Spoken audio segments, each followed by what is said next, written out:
So it really intrigued me, especially this was much needed as my career because I did a film called Kill. It's international. Mm-hmm. It's a So after that recognition as a villain of the year, I needed to do something which is really positive, and I think I'm lucky enough that I got this opportunity to work with the same makers of Kill.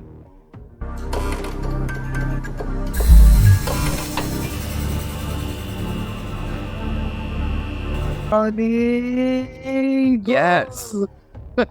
Oh, Raghav Juyal, thank you so much. I'm very, very excited to speak with you about this new series, Gyaraah Gyaraah on C5.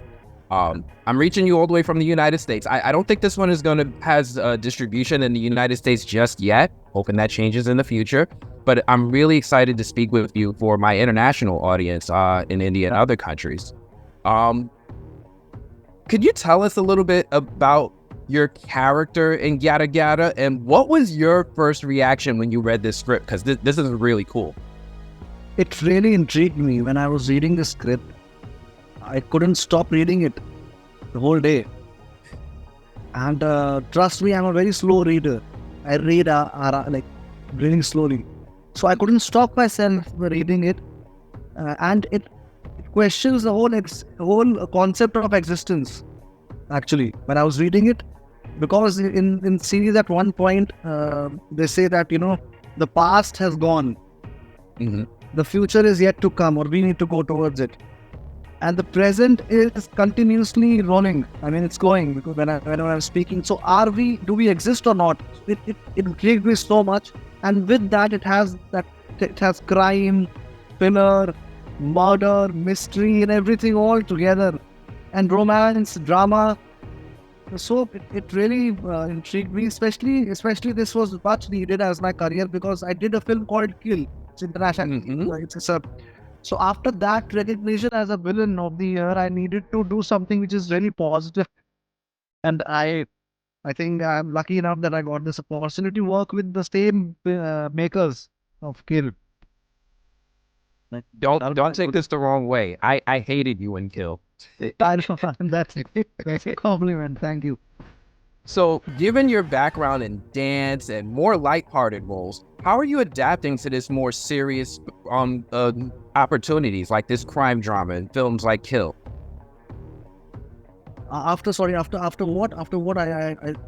Well, given your background in dance, right? Yeah, and yeah, really in more lighthearted roles and more friendly roles, how is it for you adapting to these more serious roles, and how are your fans reacting to it? They are shocked. Actually, they are like, they haven't seen the hard work I've done to become this crafted as an actor. I have really trained myself. I've done amazing courses. I've been with different playwriters and writers and my coaches. So they don't see that, and I don't have a habit of vlogging everything. So I'm a little private as a person. So they haven't seen that. So suddenly when they see me in a film doing these serious roles and a film which has become international now suddenly, and these series which will obviously be shown in 190 countries, and so they are suddenly in shock, and they have accepted me in with such warm hearts that, and now suddenly my audience has changed worldwide. They see me as a serious actor now, and suddenly even the Indian cinema, all the directors and producers are calling me and congratulating me for being such great actor. So it's actually an element of surprise work really well with me, to be honest. Well, your films and films in India in general are definitely gaining a much larger international audience. I'm enjoying it. Well, what do you think is unique about the films from India that's helping it gain more attention?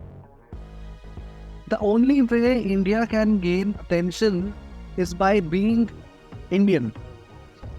Because sometimes we tend to copy America with their slow-mo effects and a lot of VFX, and then those American typical beauty standards with their heroes and heroines. Mm-hmm. Right? So that won't let us reach the global audience as for example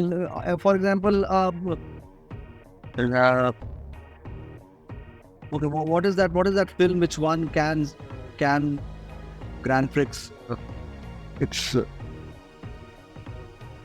I forgot the name, but still, if you are more individual and rooted in your filmmaking, and you're telling the story which is relatable to India, then it really helps to circulate the whole world, because the world wants to see an Indian story, not an American type of filmmaking or story which is made in India, to be honest.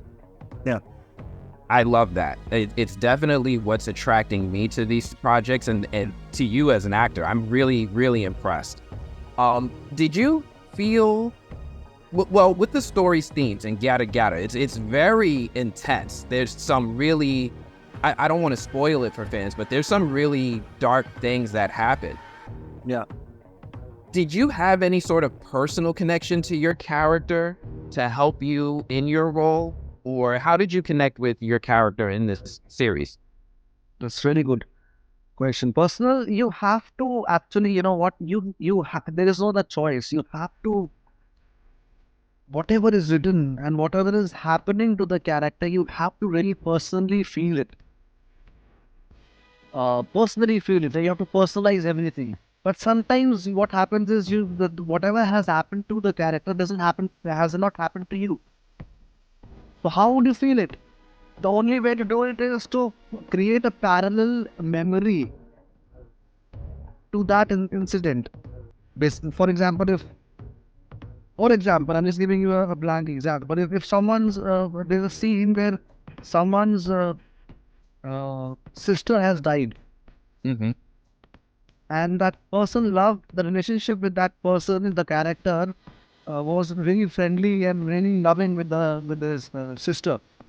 Now, in my life, I have a sister which is okay, which is on a mother, or which this has not happened to me. This situation, for example. So what I can do is I can use a parallel memory. I can use exact details and specific points of someone who I love. For example, for example, I just give you an example. If I love my mother a lot, I will use those specific, but it has to be specific and detailed memory. It cannot be thin air. You really have to go to the details of the character, what is happening to that character. If it was your mother, okay, what would happen to her skin? What would happen to her hair? It has to go to that detail, and then you will be able to feel what the character is feeling for the sister, for example. So these are called parallel memories, which I had to do a lot in this character, because this character is so traumatized by his past, is so wounded because of his experiences in his past, and he's so guilt driven, and he's so sensitive and vulnerable, yet he's a cop. So there is a human side in it. And to prepare that, I have a habit of reading scripts again and again and again and again and again 60-70 times, and every time I read it, I discover something new about the character and the behavior of it, the nuance of it, and then I embody it, I rhythm it with it. But so yeah, it was a little difficult for me, because nothing has happened to me in real life what the character is going through. Well, I'm very impressed with your performance. You did a really great job. I'm curious. You're such a public figure, right? You're on social media, you're in film, you're in television. How are you finding ways to balance your personal life and the demands of your career as it's growing, especially with these intense roles? Yeah. These days, because of my character preparation and these intense roles and going into those dark spaces of my life, my personal life is I'm not able to enjoy with my friends as much, as I'm not able to go back to my hometown, the mountains. I really have to. I don't have, especially after coming in the movies. It takes a lot of time, but I am. This is just a beginning for me as an actor, So I'm enjoying this phase. But to be honest, I am not a person who really promotes that struggle and hustle culture. I make sure I consciously choose I consciously choose a life which also has friends in it, traveling in it, a trekking, maybe a summer camping with barbecue. I keep doing these things with in my hometown with my friends who just like to like watch out my. I'm not in YouTube. Like I'm not a vlogger, or I don't vlog or something like that. But yeah, this after coming to movies, it's tough. Life is tough. I can only imagine. So I know you're very busy, so I'll try to wrap it up with this last question. And this is something that's going to be really important for my audience and your fans in India. What advice would you give to a young artist who's looking to break into the industry, particularly those who may not come from a traditional acting background? What advice from your experience would you give to someone who wants to be the next Raghav Juyal? I would just give them this advice that don't try to be the next Raghav Juyal. Because first of all, accept yourself the way you are. The, be as individual as you can, and work on your craft. Work on your craft. It is very important these days. We live in a Kim Kardashian world. We are just famous. We don't know for what. So that is you need to work on something which your work has to speak for you, not your followers, not your numbers, not your views. Your work has to speak for you, and this is the advice for especially this young generation. Uh, and don't try to become something else or someone, or you know, just totally enjoy your own experiences. Be yourself. Don't try to become Raghav Juyal. You will never able to become Raghav Juyal, because Raghav Juyal is one and only. And you are one and only. You are unique. All of you are unique. You have your own, you know, if I tell you to imagine your own road, you will have your own unique road to imagine. No, I will not imagine the road I will imagine. Understand this point. Be unique, be yourself, and accept yourself the way you are. You all are beautiful, and you all are talented. And you do crazy work ahead in a life. Thank you so much for your time. I really appreciate this. I really love your performance in this series. Everybody who's watching, please, if you can, go watch this on Z5 right now. Again, Anthony from the Movie Blog, I'm reaching out to you from the United States. I'm really looking forward to your next and future roles. Thank you so much. Thank you, Baba. Thank you, Anthony, bro. All right.